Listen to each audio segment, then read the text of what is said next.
Hello everyone, अगर आप भी इंडियन एक्सचेंजेस यूज़ करते हैं तो आज का ये वीडियो आपके लिए बहुत ही ज़्यादा इंपॉर्टेंट होने वाला है, क्योंकि आज हम बात करने वाले हैं वज़ीरक्स के बारे में नहीं, CoinDCX के बारे में नहीं, बल्कि ऐसी एक्सचेंज के बारे में जो सबसे पुरानी एक्सचेंज है, इंडिया का एक्सचेंज, और जिसके ऊपर हम हमेशा रिलाई करते ही करते थे। यानी कि वज़ीरक्स से पहले एक ऐसी एक्सचेंज थी ज़ेप्पे के नाम से, जो कि आज भी है, लेकिन उसके ऊपर कोई बहुत ही बड़ी प्रॉब्लम चल रही है। प्रॉब्लम का मतलब यही है कि एक नॉर्मल अगर कोई ट्रेडर है, इन्वेस्टर है या फिर कोई स्पॉट होल्डर है, उसके लिए भी बहुत ज़्यादा इंपॉर्टेंट वीडियो होने वाला है, क्योंकि यहाँ पे इन्होंने बहुत ही ज़्यादा पैसा रिडक्ट करने का एक तरीका बनाया है, जिससे ये हमारा रेगुलर बेसिस पर पैसा काटने वाले हैं। और मैं मजाक नहीं कर रहा, यहाँ पे मैंने इथेरियम लिया था तो मेरा हर महीने इथेरियम कट रहा था, और मुझे बहुत टाइम के बाद पता चला कि ये रेगुलर बेसिस पर हर महीने की 1 तारीख को ये मेरे इथेरियम काट रहे हैं। और ये सब क्यों काट रहे हैं ये भी आपको बताऊंगा। और शायद एक चीज़ आपने ये भी कभी नहीं सुनी होगी कि KYC करने के लिए आपको पैसे देने होंगे। जी हाँ दोस्तों, ज़ेप्पे 500 रुपये मांग रहा है कि अगर आपको KYC करनी है तो उसके लिए आपको 500 रुपये देने ही पड़ेंगे। तो अगर आपके भी फंड्स ज़ेप्पे में पड़े हैं या फिर आपने कभी यूज़ किया था और उसके ऊपर अभी पड़े हैं, तो मौका है, अभी भी निकाल लो। मैं आपको यहाँ पे सारे कारण बताने वाला हूँ और सोल्यूशन भी बताने वाला हूँ, क्योंकि मेरा ये जो प्रॉब्लम चल रही थी लगभग कई महीनों से चल रही थी। मैं ट्राई कर रहा था कि किसी न किसी तरीके से अपना पैसा निकाल लूँ, लेकिन कोई सोल्यूशन नहीं मिल रहा था। फाइनली आज मैं ज़ेप्पे से फ्री हुआ हूँ, तो मैंने सोचा कि आपको थोड़ा और डिटेल में बता देता हूँ कि ज़ेप्पे के ऊपर क्या क्या प्रॉब्लम्स आ रही हैं। तो वीडियो को अभी से लाइक कर दो, चैनल पर पहली बार आए तो प्लीज़ सब्सक्राइब करके बेल आइकन दबा लीजिए, ताकि आप तक आने वाली वीडियोस की नोटिफिकेशंस हमेशा पहुंचते रहें। इसी के साथ हमारा टेलीग्राम ज्वाइन कर लीजिए, वॉल्फ ट्रेड ऑफिशियल, आप सर्च कर सकते हैं या फिर आपको लिंक डिस्क्रिप्शन में मिल जाएगा, जिसके ऊपर आपको सारी अपडेट सबसे पहले मिलने वाली हैं। तो बिना टाइम वेस्ट करते आपको मैं अपनी कहानी बताता हूं, जिसमें सब कुछ सारी डिटेल भी आपको बता दूंगा। आप यहां पे देख सकते हैं मेरा ज़ेप्पे है, ज़ेप्पे के वॉलेट बैलेंस अभी 0 पड़ा है। क्यों? क्योंकि मैंने पूरा का पूरा पैसा निकाला है यहाँ से।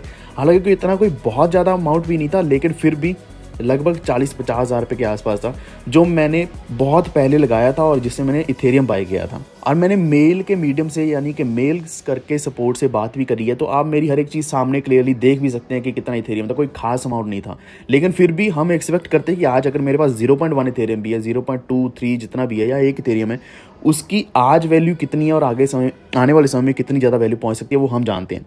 लेकिन ये मेरे इथेरियम की जो वैल्यू है लगातार काट रहे थे, यानी कि जितना इथेरियम था उसमें से कुछ ना कुछ डेली बेसिस पर काट रहे थे। तो इस चीज़ के इन्होंने रीज़न तो बताया ही है, रीज़न के साथ साथ यहाँ पे आपको मैं बता देता हूँ कि मेरे साथ क्या प्रॉब्लम हो रही थी। तो मैंने यहाँ पे क्या किया कि मैंने सोचा कि हमारा इंडियन एक्सचेंज है, इसके ऊपर कोई प्रॉब्लम नहीं आने वाली, सबसे पुराना एक्सचेंज है, ज़ेप्पे एक्सचेंज है, बहुत अच्छा नाम भी रहा है इनका। तो मैंने इसके ऊपर इथेरियम बाय करके रख लिया। एक्चुअल में ये मैंने कई साल पहले बाय किया था, तो मुझे याद भी नहीं रहता था कि ये इसके ऊपर कुछ बाय करके रखा हुआ है, क्योंकि मैं कभी चिंता में नहीं था कि हाँ इसके ऊपर पड़ा है तो कोई प्रॉब्लम है। लेकिन एक दिन मैंने सोचा कि इसको मैं या तो विड्रॉ कर लेता हूँ, इथेरियम को विड्रॉ कर लेता हूँ, या फिर USDT में कन्वर्ट करके विड्रॉ कर लेता हूँ, या फिर INR विड्रॉ कर लेता हूँ। तो विड्रॉ करने से मुझे क्या क्या प्रॉब्लम्स फेस करनी पड़ी वो बहुत ही भयंकर रही हैं, क्योंकि हमारे लिए क्या सबसे ज़्यादा मैटर करता है, यही कि फ़ीस कितनी लग रही है। हालांकि एक चीज़ अच्छी है कि यहाँ पे USDT का रेट 88 रुपीज़ के आसपास चल रहा है। अगर हम इसको वज़ीरक्स के साथ कंपेयर करते हैं तो वहाँ 84-85 के आसपास रहता है, जो कि बहुत ही ज़्यादा कम था। तो एक चीज़ आपको भी पता होगी कि 1% TDS कट रहा है हमारी सारी इंडियन एक्सचेंजेस के ऊपर, तो 1% TDS ज़ेप्पे भी काट रहा है। नो डाउट काटेगा, चलो काट ले। लेकिन इसी के साथ अगर फीस की बात करें तो यहाँ पे मेकर फ़ी, टेकर फ़ी बहुत ज़्यादा है, 0.45%, और उसी के साथ 0.05%। जनरली क्या होता है कि जैसे पहले हम वज़ीरक्स यूज़ करते थे उसके ऊपर फीस रहती थी 0.001, 0.002, 0.005, यानी कि कम से कम 1 या 2 ज़ीरोस होती थी। इसके ऊपर आप यहाँ पे फीस देखोगे ये 0.5% है, यानी कि इतनी फीस ये लग रही है। 1% TDS कट रहा है तो 1.5% तो यही लग गया। ये किसी न किसी तरीके से इतना ज़्यादा पैसा तो यहीं पे काट रहे थे। और उसके बाद क्या है कि अगर आपने सेल किया फिर आप विड्रॉ करना चाहते हो, तो विड्रॉल के ऊपर बहुत ज़्यादा प्रॉब्लम्स आ रही हैं। क्यों मैं यहाँ पे फंस गया? क्योंकि यहाँ पे मेरे पास इथेरियम था, इथेरियम को ट्रांजैक्ट करना है तो ERC20 के ऊपर करना पड़ेगा। उसको ट्रांसफ़र करने के लिए ERC20 के ऊपर बहुत ज़्यादा चार्जेस लग रहे थे।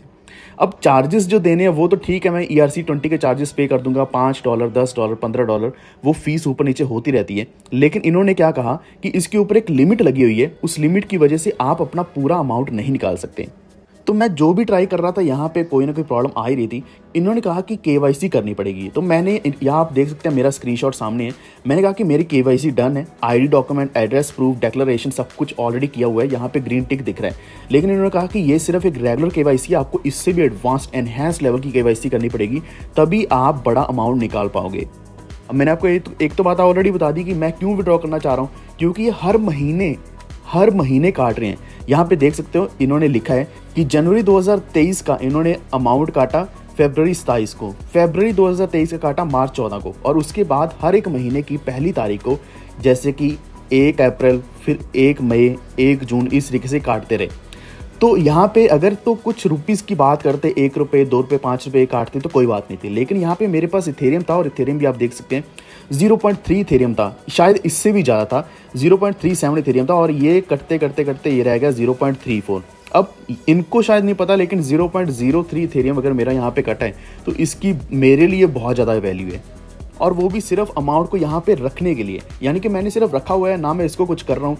तो इनका कहना ये था कि अगर मैंने अपना कुछ भी अमाउंट रखना है ज़ेप्पे के ऊपर तो मुझे हर एक महीने कोई ना कोई ट्रेड करनी ज़रूरी है। यानी कि एक्सचेंजेस में इतना ज़्यादा लालच आ चुका है कि हमसे ये ज़बरदस्ती कम से कम एक ट्रेड करवाना चाहते हैं कि अगर हम एक आधा ट्रेड लेंगे तो उस पर एक तो TDS कट जाएगा, गवर्नमेंट का पैसा भी बन जाएगा, दूसरा ये कि मेकर टेकर फी ले लेंगे, यानी कि ट्रेडिंग फी ले लेंगे, जिससे क्या है कि इनका भी पैसा बन जाएगा। यानी कि दोनों साइड इनके तो मज़े ही मज़े हैं, लेकिन हमारा अमाउंट यहाँ पे फिर से कट जाएगा।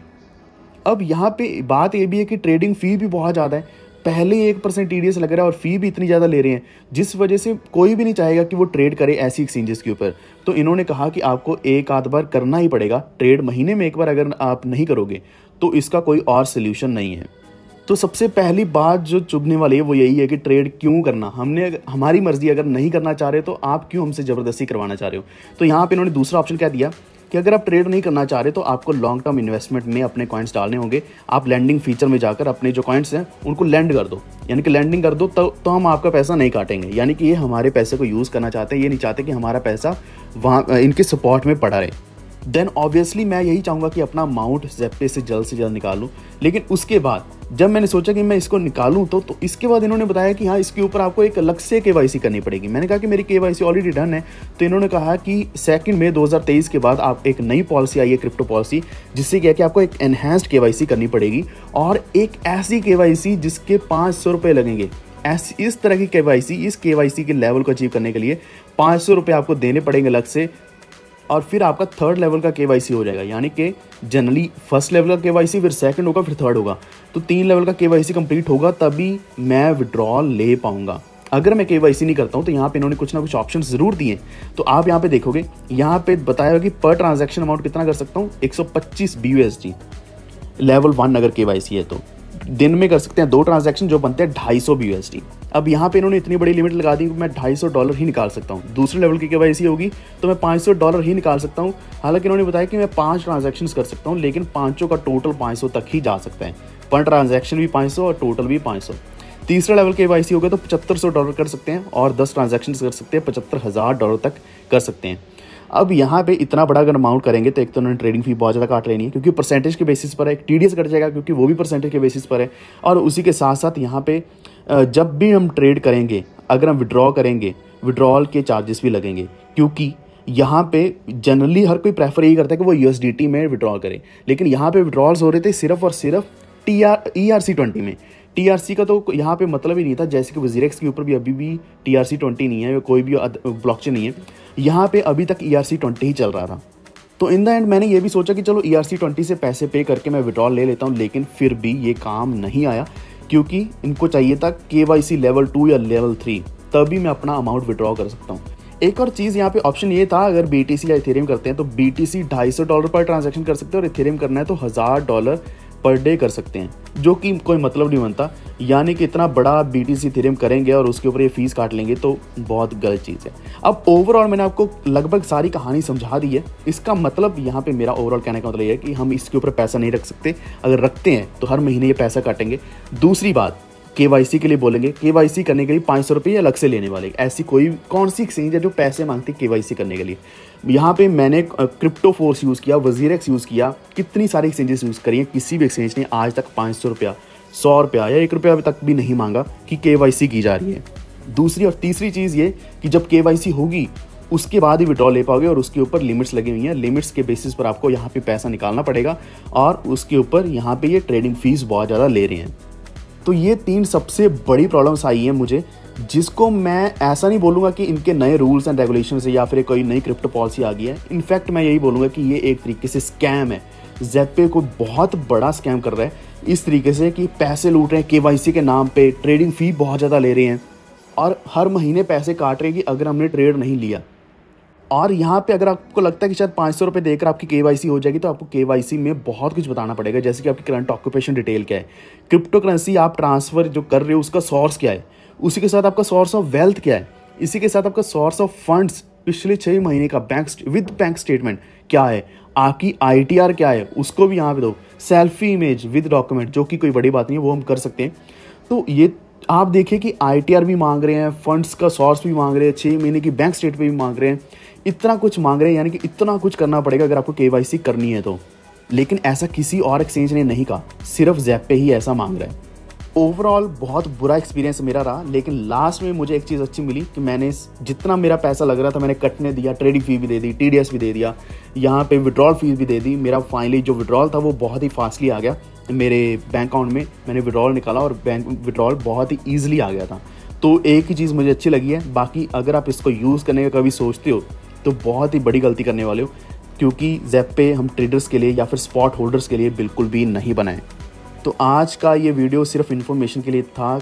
आज नहीं तो कल आपको ये सेम प्रॉब्लम आने वाली है, हो सकता है बाकी एक्सचेंजेस के ऊपर भी आए, क्योंकि बाकी एक्सचेंजेस हैं अगर वो केवाईसी मांगते तो वो इस तरीके से पैसे नहीं मांग रहे, वो सिर्फ केवाईसी करवा रहे हैं। लेकिन इस एक्सचेंज का थोड़ा अलग ही सीन चल रहा है। आपके क्या मानना है इसके बारे में एक बार नीचे कमेंट करके ज़रूर बताएं। और अगर आपको ये वीडियो अच्छा लगा है, इन्फॉर्मेटिव लगा है, प्लीज़ लाइक ज़रूर कर दें और शेयर कर दें अपने फ्रेंड्स के साथ, ताकि वो भी इस चीज़ के बारे में जान पाएँ। And also please subscribe our channel, ताकि आप तक आने वाली वीडियोज़ के नोटिफिकेशन हमेशा पहुँचते रहें। यह वीडियो देखने के लिए धन्यवाद।